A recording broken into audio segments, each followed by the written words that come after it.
Through the ages, man has sought to distinguish his castle, his clan, or his country by means of a crest, generally a flag, claimed to the world his ideal, a symbol of his patriotism.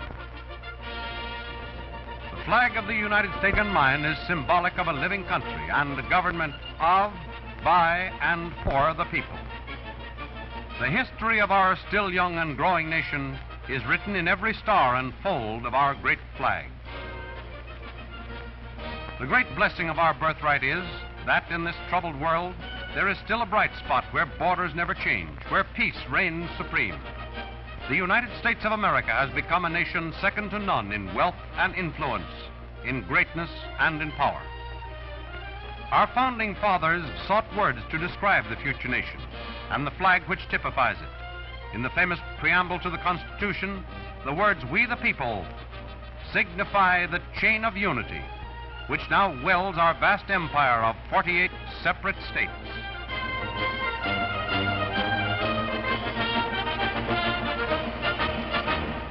King James VI united these two early English flags, the Cross of St. Andrew and Cross of St. George, into one emblem.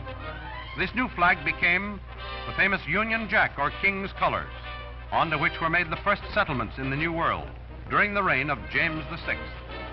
There were many other forerunners of the Stars and Stripes. First, the Union Jack, or King's colors. Then the Meteor. The Taunton flag was the meteor flag bearing the word liberty. The Bedford flag used at Concord on April 19, 1775. This is the Moultrie flag, a crescent in a blue field bearing the word liberty. The Bunker Hill flag, one of the Pine Tree flags. The Pine Tree flag used by the Continental Navy. The famous Rattlesnake flag with the warning, "Don't tread on me." The Rhode Island flag, the earliest use of 13 stars in a blue field. And the Cambridge or Grand Union flag. The alternate stripes indicated a dissension from the King's rule. But the Union Jack also indicated a feeling of loyalty to the mother country. A definite break had not yet been made. When General Washington heard that the Declaration of Independence had been signed, he ordered the Grand Union flag flown for this occasion. Congress adopts the Stars and Stripes. A facsimile of the original resolution passed by the Continental Congress June 14, 1777, adopting the flag of the United States. This resolution was proposed by John Adams, later a President of the United States. A significant part of this resolution is the words, 13 stars white in a blue field representing a new constellation. It is in these words that we find the very soul and spirit of the American flag. This resolution of adoption did not prescribe how the stars were to be arranged. As a result, in the beginning, they were arranged in a circle to symbolize the hope that the Union would be without end. The Stars and Stripes was the flag of the states which was carried through the battles of the Revolution and which inspired our soldiers in their long fight for freedom.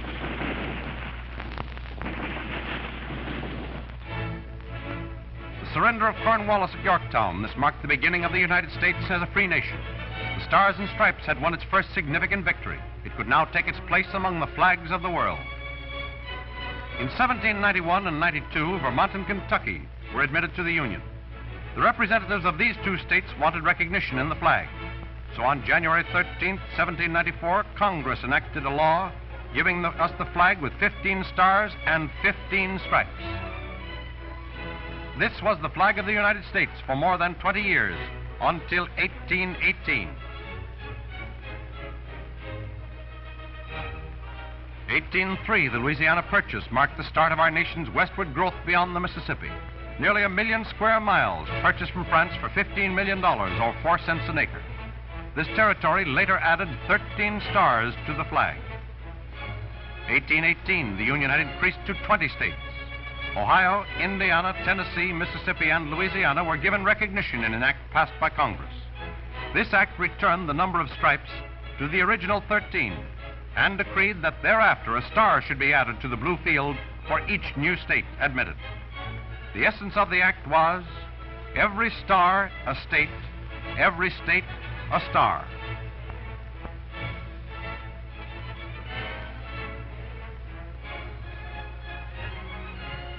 As early as 1832, the idea of a railroad line spanning the nation was conceived. At that time, there were only 140 miles of track in the entire country.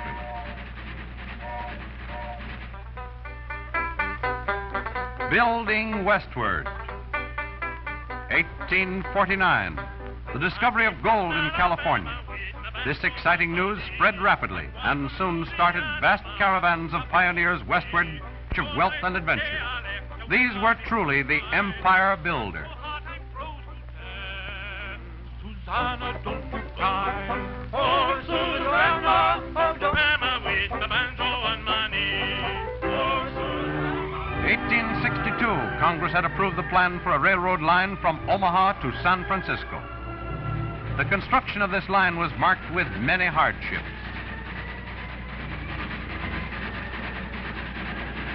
The Indians quickly realized that the railroad was a pathway by which land-hungry settlers would soon be arriving.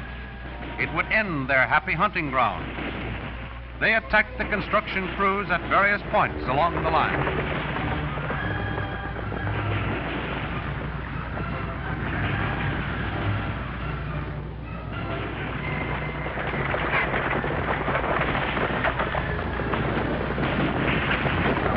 Naturally, it became necessary for organized force to maintain constant vigilance, to stop these attacks and protect the crews so that the work might progress in an orderly fashion.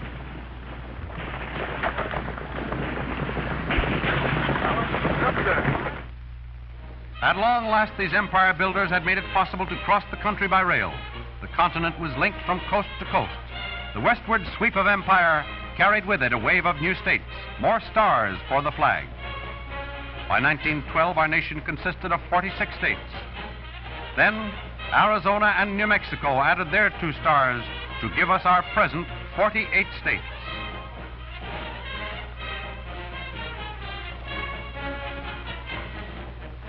The parade of the states and stars was now complete.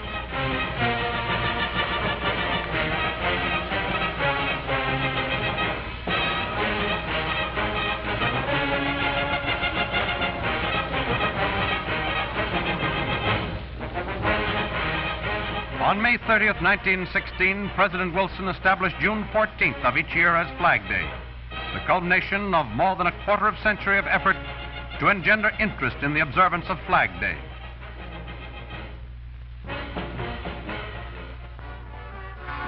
A 150 years of progress. The of stars representing states which started east of the Mississippi has been joined by a galaxy of stars in the west, forming a complete constellation whose brilliance is reflected around the entire world.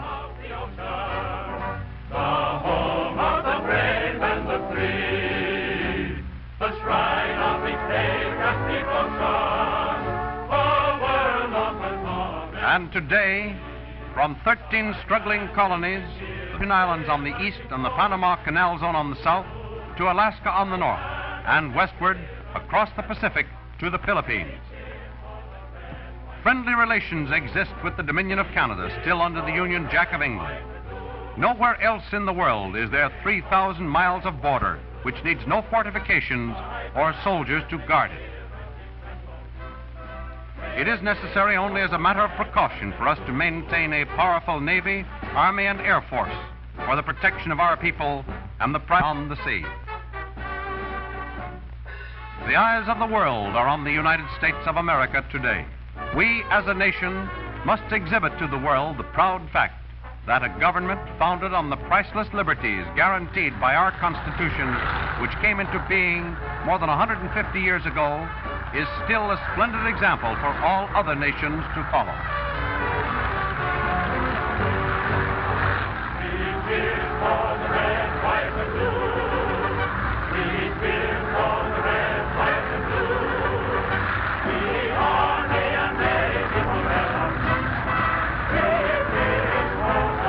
All hail the flag of the United States of America.